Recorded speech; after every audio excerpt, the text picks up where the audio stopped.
Welcome to Sports Connection. I'm Darrin Joins, Williamson County Schools Athletic Director. Back in studio with Tate Mathews. Tate looking nice and tan. I know you've been on the beach, but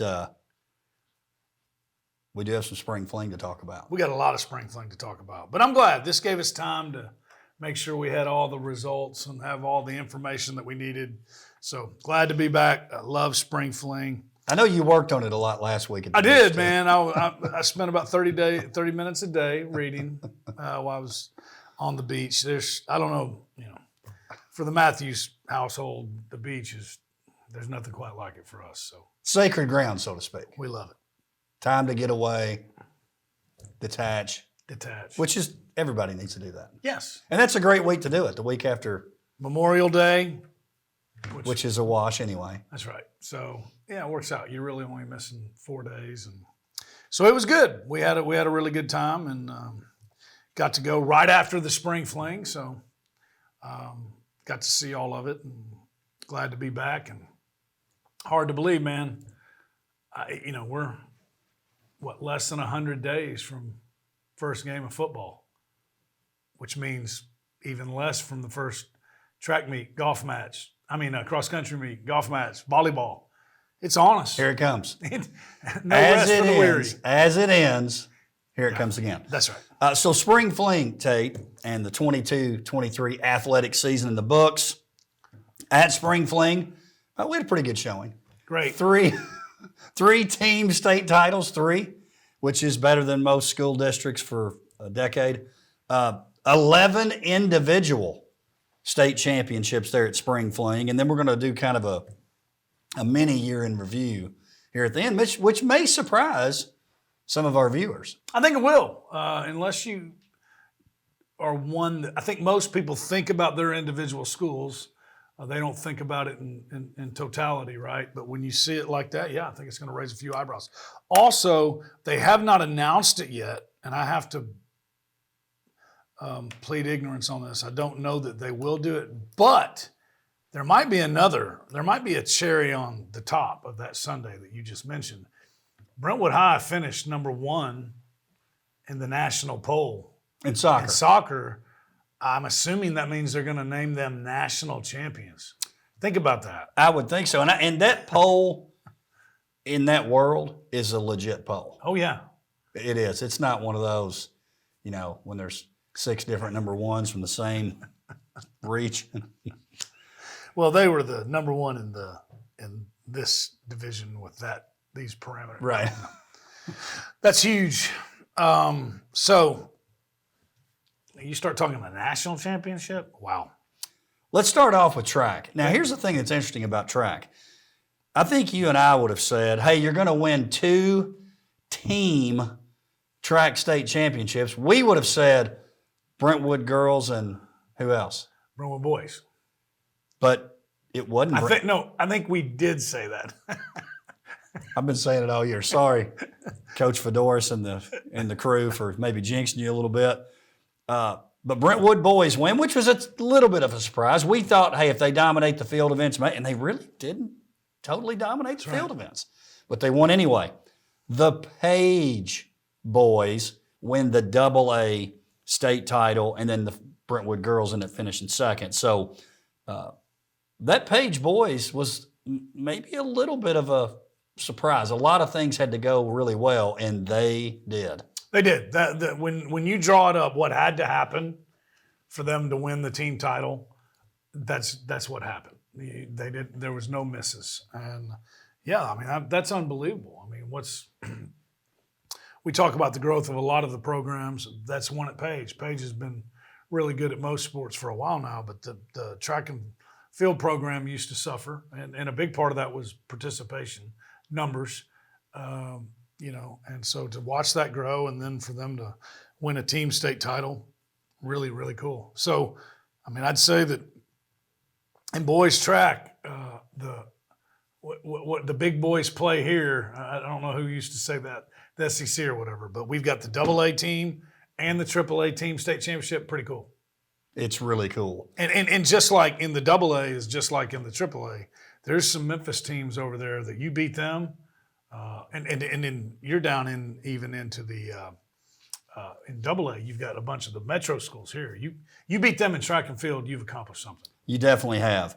Girls AA, Martin Luther King finishes first, Page fourth, Fairview 12th. When you're talking about AAA on the girls' side, Memphis Central, 87 points, finishes first. Brentwood with 82 points, finishes second. Centennial finishes fourth. Ravenwood, Nolensville, tie for 17th. Indy, 20th. Summit, 25th. Tate, let's talk about some of those individual performances. Start off with, again, we keep saying this about them, Fairview. First time they've ever won a relay at the state meet. They win the girls 4x8.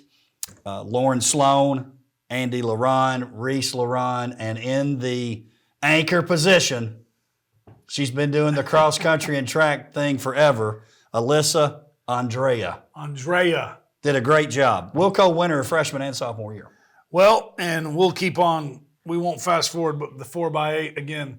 I don't want to say the big girls, but the fast girls play here. We really dominated the 4x800. So that's very, very cool for them, and that's another track and field program that's on the rise. But again, participation, man, you got to have them out. You got to have numbers out, and so very cool. And Alyssa, I feel like she's been here for great young lady. 6 years. Great young lady. Here's the thing too. So let's talk about this again to show you the growth of some of these other schools. We win a couple of 4x8s, and neither one are Brentwood. Right. Or Nolensville. Or Ravenwood. Or Franklin. Yeah, I think Nolensville and Brentwood thought they were going to be battling for 1-2 in their 4x8. Yeah. And I don't think we can gloss over it. Girls AAA, if we had told you we were going to finish second and fourth, would your choices have been Brentwood and Centennial? Yes. Really? I probably No. Yeah, right. No, not Brentwood. I said Brentwood's going to win, but not Centennial. Right. I would have probably said that is a fantastic overall team finish. It really is. In fact, I would have said who's going to finish fourth. Nolensville. Yeah, but I might have been saying, I don't know if they're going to finish fourth. Yeah. But yes, you're correct. I would have said Brentwood top four, but not Centennial. Runner-up, Gabby Boutros finishes second in the 1600 for Page. Mm-hmm. On the AAA side, we had several winners. Sophie Yount may have been the athlete of the meet. She wins the long jump. She wins the pentathlon. She had some runners-up, too, in the 200 and 400. Again, that's a pretty good variety. And was in it. It was close. Very close. In the 204, yeah. Very close. Claire Stegall. Well, and let's just say it, because I saw where she's talked about it. And then also, it happens, but had a mishap in the hurdles, the 100 hurdles, and would have won that, Which means the team would have won. Which probably, yeah. Not even probably. It would have, yeah. Well, because she didn't have any points. She would have had, that's right. She would have had 3 golds and 2 silvers. By the way, what grade is she in? Sophomore. And I hope she doesn't feel bad. It's part of athletics. I saw her. There's some quotes on it. Hey, man, it made me respect her even more. Yeah, she gets it. And guess what? You think she's going to be motivated next year? She'll be back. She'll be back. She got a little swagger to her as well. I like her, man. I was talking to Coach Fedoris this weekend on the radio. We talked about it in the infield when we were there watching her run. It's amazing to me. Boulets like this too, just how powerful she is running. The female track and field athletes have just, the weight training, the strength training that they do. That is a powerful athlete going around the track. It is. Claire Stegall, Nolensville, defends the 1600. Wasn't even close. We were wondering where the rest of the field was at. Gabrielle Boulay does it again in the 800. And then this, to me, might have been the story of the whole meet. Centennial wins the 4x8 in 9:06:03. 30 seconds better than their previous best time. And Tate, it's got to be this week's gym. They break a 44-year-old state record held by Farragut. Reese Ammon, Bethany Wright, Larkin Johnson, Gabrielle Boulay. Now get this. The old mark was 9:15.70. So like 9-second difference. Here's what I thought was cool. The Farragut ladies, who are now in their 60s, by the way, which is so cool, they immediately, a great story that Charles Pulliam wrote in the Williamson Herald. Great job. They immediately emailed Coach Ridley and said, we're glad it happened. Very cool. We've been wanting this to be broken. We're glad they got to do it. And they also just got in the Hall of Fame, that group did, for TSSAA. It was announced in April. Very cool. Very, very cool. But to beat your own best time by 30 seconds, now here's what was in. I didn't know this about track and field. That day, because a lot of records were going down, a lot, we got the report while we were there, the wind. The wind is fine, so the records count. Apparently, if you get too much of a wind helping, Correct. then you can't be an official record. Wind-aided. Wind-aided record. And they weren't, the dude in the 100 Mr. Ware, from Memphis Central, Jordan Ware. by the way, had some great kicks on too. Yes, he did. Oddie zeros, maybe? Yes. All gray. Smoking them. Hey, a couple things. One, think about that 44-year-old. Now, as we know, my freshman and half my sophomore year, I went to Farragut, and I'm pretty old. The Admirals. So the Admirals. And so the first thing I started looking at, well, I don't know any of these people. And then, hey, you're right. So are they in their 60s? Yes. The other thing, in their defense, did you see the picture of the track uniforms they had to wear back then? They might have ran a 906 if they had to run in those. I'm kidding, but good gravy. Track and field uniforms have changed. They were definitely cotton. So yeah, congratulations. That's so cool. But hey, you got a runner up in the mile. I mean, in the 2 mile. You got the defending. The two-time the back-to-back defending 800-meter champ, Bethany Wright, and then Ammon. That's awesome, man. Hey, 44-year state record, and I think that one's going to last for a while. I think it is too. Again, when you're talking about, they weren't necessarily even the favorite in that race. Yeah. But they stepped up. What was cool too, I read where Boulay, she had to run off to graduation right afterwards. She had a great day or two. Yes, she did. She really did. And remember last year, here's another thing that made that story cool. Remember what happened last year in the 4x8? Boulay went down. She did. That's right. She had a spill. And it was amazing she won the 800 after that. That's right. So she didn't have a spill this time, I can tell you that. Nope.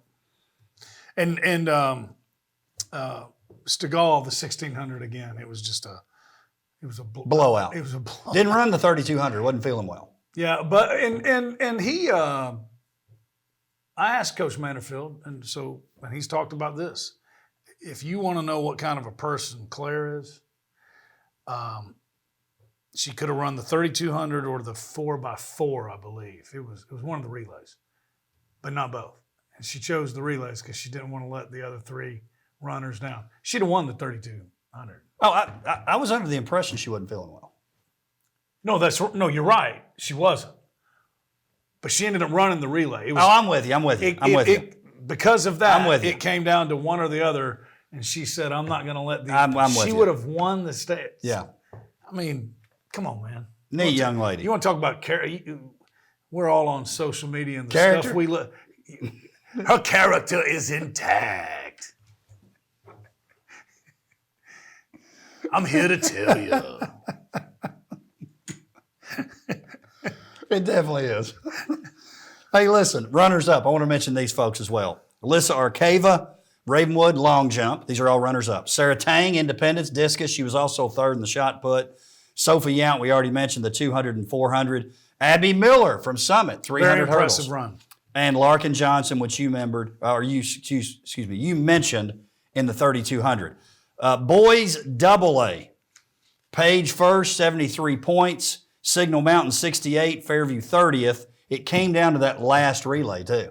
Page had to finish, I think it was the 4x4, I believe, but they had to finish pretty high and they ended up finishing runner-up in that, which was a big deal. They end up winning. It was unbelievable. Everybody was excited about it. Coach Harris, Coach Doty doing a good job out there at Page. We mentioned the girls finishing She's fourth. doing a great job. Girls finished fourth there. Yep. And then individual champions, we had Cole Combs in the shot put. He plays a couple sports. Yes. He was runner-up in the discus. Jordan Rutland, 110 hurdles runner-up, and then that 4x4 that we mentioned. In the AAA, Brentwood, 83 points. Memphis Central, 76. Ravenwood, 5th. Nolensville, 9th. Franklin, 23rd. Independence, 32nd. Tate, the boys, as you said, Williamson County stepped up. I stepped up big time. And it's usually the girls. That's right. It's just so fun to watch, man. And in Brentwood, if you weren't there, if you don't pay attention to track, them defeating that Memphis Central team, I don't think people really grasp how big of a feat that was. I mean, this Jordan Ware guy is maybe the fastest 100, 200 guy, 400 guy to ever come through here. He's impressive. Their relays is the fastest in the history of the state. To defeat them, and that's so. And it's not like, well, Memphis Central just runs out a 100 guy and a 200 guy, and then they don't have anything else. They got a complete team now, and so for them to do it, it's very, it's a huge. I don't know what to compare it to. I mean, it'd be like beating one of those Memphis basketball teams in the state championship in basketball, I think. So, and the cool thing about it is they did it by death by 1,000 cuts, but these weren't paper cuts. These were big cuts. No, they were gaseous. They were gaseous. We were talking to our man, Coach Tribune, and the thing that really adds to this, Memphis Central, open zoning there. Yes. And Memphis Central, he said that's all they do. They run track. Like if you're on the track team, you're not doing this other stuff. Like Ware was at an event where I think he finished 6th in 100. Right. Like an indoor meet. I'd like to see 1 through 5. Yes. He ran a 10-1-300. 10-1-3? 10-1-300. The guy from Laverne that finished 2nd would have broken the old record. Right. But he never gets credit because he was in the race. Right. Yeah, we had an argument over that. Did he break the record or not? Yeah, he broke it. He But just not doesn't really. know, but You know what I'm saying? yeah, I know that's tough. We need to get with Coach Manderfield or Fedoris. Well, if you look at all-time best times listed, but if you look at record, it'll have the guy. No, 100%. And I'm then- just saying, did he break the record? He ran a faster time than the record, but he doesn't have the record because the guy in the heat broke it. We need some clarification. It was either on the this. Laverne guy or the. I think he broke the record. It just so happens that another participant in the heat broke the record with a faster time and now holds it. But in my standpoint is he broke the record. He just doesn't hold the record. This reminds me of the Woods. Bottom line is this. 10.13 is, I mean, the rubber was coming off his shoes. They were so hot. And we were pretty welcome this year, actually. We were. Even got a selfie. I mean, we were. And we were right there on the line, although I think maybe we had to be moved back when we first got there to get out of the way. Hey, go ahead. I'll let you go through the champions because it's important. Aiden Carter, Brentwood, decathlon. Boom. Miles Raymer, Ravenwood, 1,600. Boom. Hudson Elaine, Brentwood, 400. I want to throw this out here, too. I got a text from my man Matt Davenport that said, Please tell me. Elaine broke the last record I had in Brentwood. Good gosh. Yeah, but Matt was running the 400 yards and Elaine runs the 400. No, I'm kidding. Well, he was probably running in Jordans, too, like shorts. Yeah, with his goggles on. Morgan Lewis, 300 hurdles. Elaine, for a 400, he smoked him. He smoked him. Lewis, Nolensville, 300 hurdles. Looked, Runners up. got after him. Cannon Kinder, decathlon and pole vault. By the way, he's a sophomore, so he's going to win next year. Sterling Weldon, long jump from Nolensville. Donovan Starr, high jump, Ravenwood. And let's say this, the man from Heritage, the young man from Heritage. He cleared 7, right? Yes. I mean, that doesn't happen very often, Donovan. Great job. Miles Raymer, Ravenwood, to go with his 1,600. Steps up and takes care of it in the 800. Then unified track. We love unified track. Coach Cathy. Although He's had some state champions, so we're not going to put up with this fourth stuff. Yeah, the evaluation, the guy that's going to be evaluating him had a few stern words for him in the infield. Girls and boys both finished fourth, and Coach Kathy, all kidding aside, does a great job.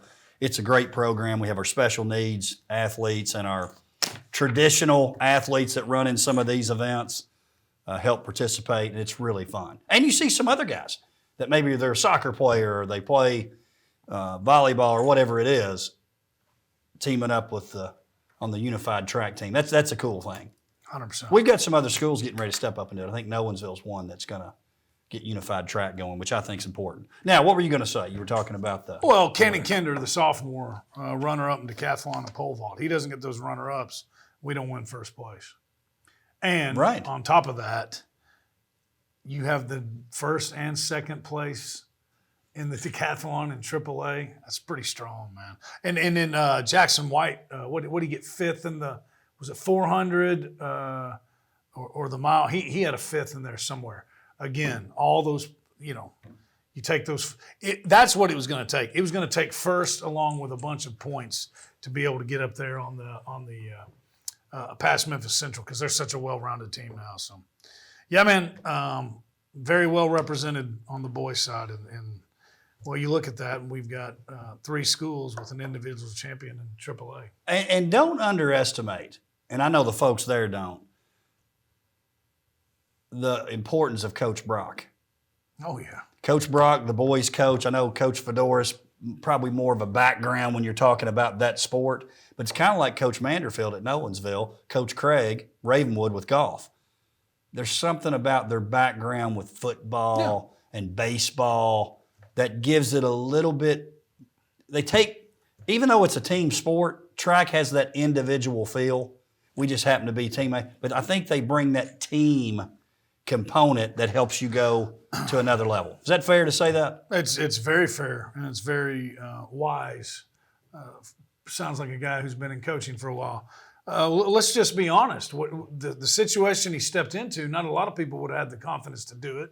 He did it. He wasn't looking for it. He did it. And then I think the other thing, because I've heard him say it, like it's no different than a head football coach hiring a good offense coordinator and a good defense coordinator. There's things that Coach Fedoris does better than him. He lets him do it. That's right. And it doesn't bother him. So yeah, I think it's. I think he's. But he's kids are drawn to him, both males and females, and you can just tell by the participation in those 2 teams. So if they didn't like him, they wouldn't be out there. And then you're right. He also helps with the multi-sport guys. So that program's not slowing down at all. Here's one that we had called from weeks back. Brentwood Soccer. Yep. They win the state championship, 3-0 win over Station Camp. They finished 25-0. Tristan Tropiano, 2 goals in the championship, a freshman. He was talking about, hey, I watched last year and I wanted to be a part of that. Well, you were, Tristan. Yeah, you made sure they know you now, brother. Thomas Fields gets the shutout. That's after a 1-0 win over Bearden, which was a rematch of last year's state final. That was the best. I mean, those were the 2 best teams.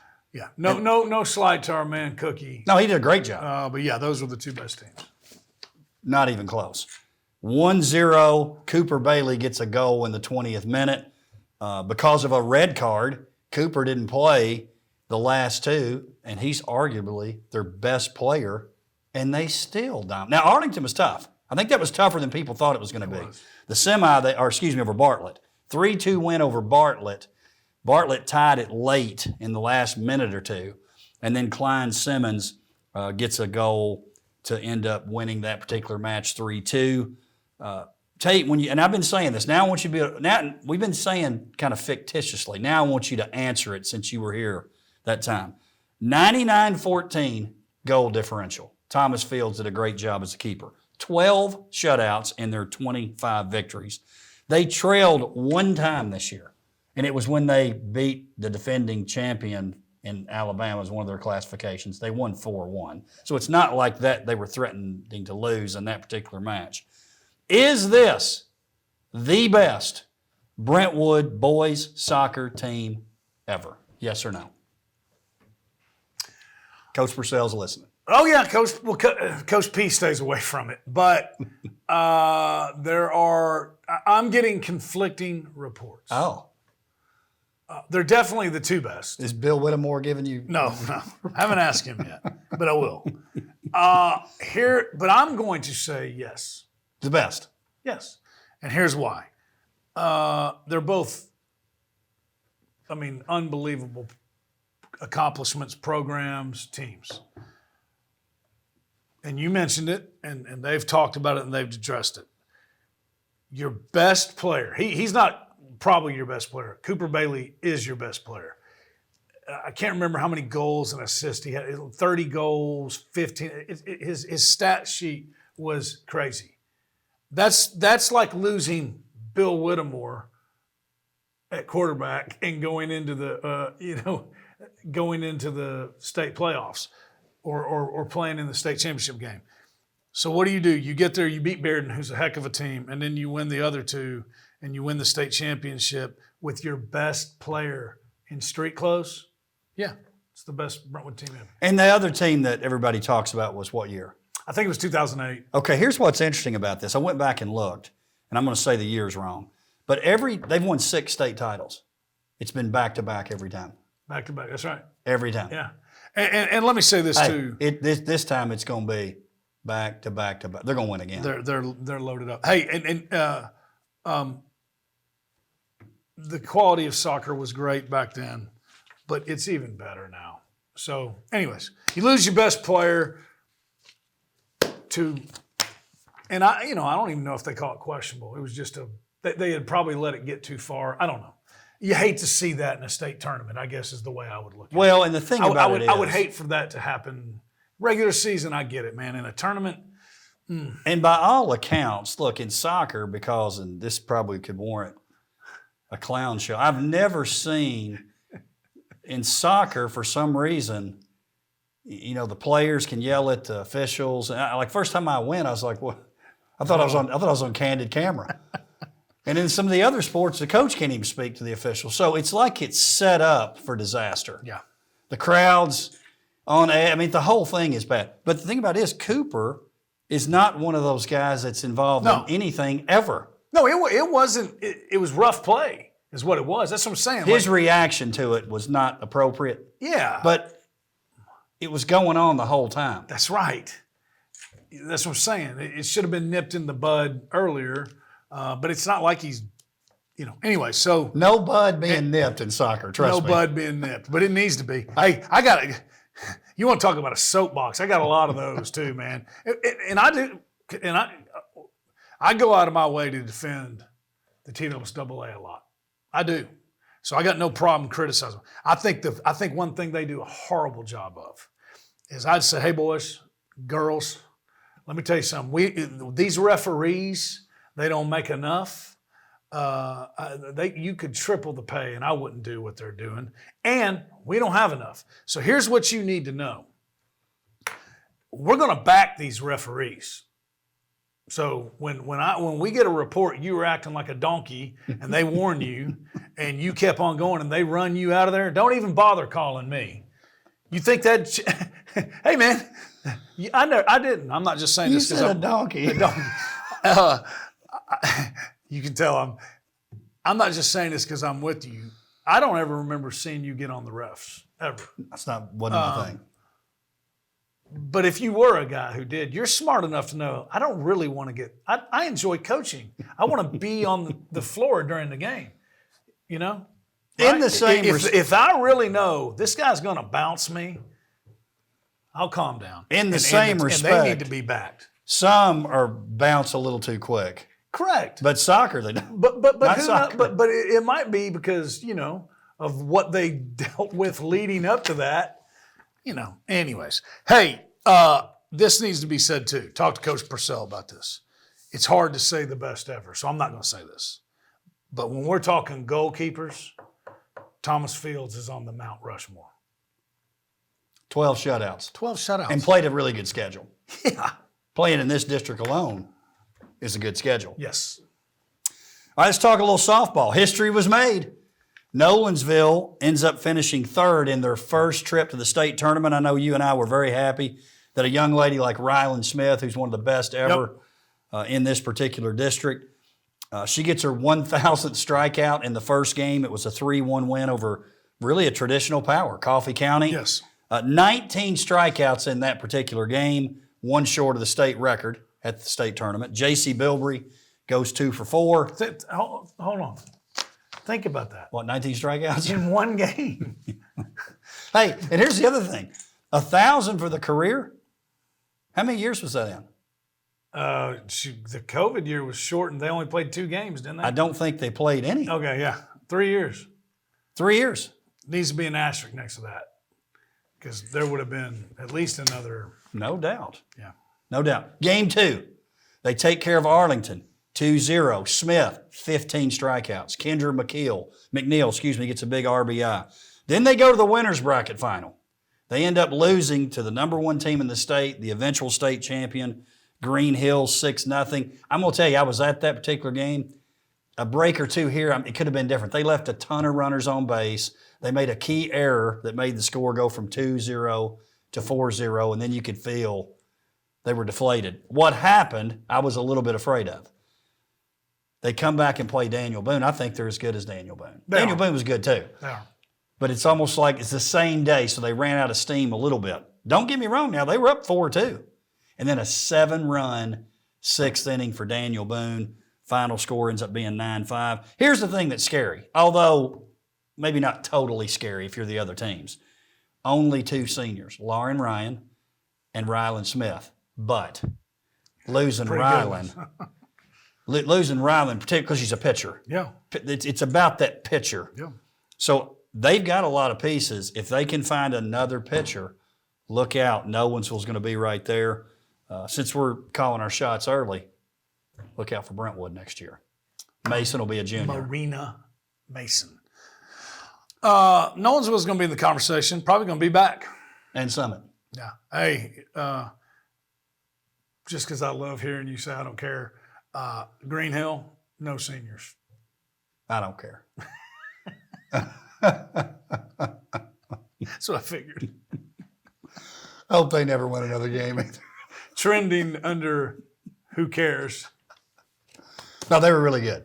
I mean, they were the obvious best team. Well, they won, 42 in a row? Well, they're really good. They are really great good. year by Coach Patton and the Lady Knights. It's pretty cool when your first trip, you get all the way to third place, which is really cool. Speaking of cool, Centennial gets their first victory ever at the state tournament in baseball. They send Coach Boffman off with a win. He announces his retirement after the tournament. They get that 4-1 win over Walker Valley. Ryan Yates kept up his postseason streak. That young man was on fire with a great pitching effort. They lose Game 2 to Collierville and then Game 3 to Hardin Valley. Hardin Valley ends up losing to Farragut, who beat Independence. So our 2 teams, the champion and runner-up kind of got in our way. Correct. So 25-14 overall record for Centennial. Again, great career for Coach Boffman. Coach McClary in Independence, they lose 7-4 to Farragut in Game 1. They were ahead 4-0 in that game. I know. Mark Harrell gets a big home run to put Indy up early. Here's what blew me away. Farragut. They had 9 Division I signed players. And I'm talking several Power Fives. So there was no shame losing that particular game for sure. But Independence, another great season, 32-12. I believe that was the 4th state tournament trip for Independence. Yeah. But great year for Coach McClary and his group. Yes, it was. And they'll be back. I wish there was something where we could get over that Farragut hump. They are good at baseball, but another great year by them. And then Coach Boffman, not only is he going out after a state tournament appearance, he's going out after back-to-back state tournament appearances. And I think they thought they were going to get that Collierville win. Didn't play their best in that game, and I think that Hardin Valley game's different if they don't. I think it looks different if they had got that Collierville win. They were flying high after 4-1 Walker Valley win. And you mentioned Yates. Malachi Moore, Kai Moore, was 2 for 3 with an RBI, and Ryan Sweeney with an RBI. They just really, really played well against Walker Valley. And I think, I don't know what happened in that Collierville game, but that kind of took the air out of the balloon. And then against Hardin Valley, they were really good. If I'm not mistaken, they had beaten Farragut a couple times during the year. I think 4 times. So Hardin Valley was good too. Little Serban goes out there as a freshman. And I'll be honest with you, he pitched a really good game. He did. Couple fielding mistakes, but that's what happens against the really good teams. Oh, he's going to be fine. There'll be some interest in that job. It's a good job. Yes. It's a really good job. And Coach Boffman is a big part of that being a good job, especially these last couple of years. I did want to mention, too, that second game for Independence I failed to mention. 8-4 loss to really a good Stewart's Creek team. Oh, yeah. Yeah. They've stepped it up baseball-wise, too. Tennis, to me, this was the surprise in tennis.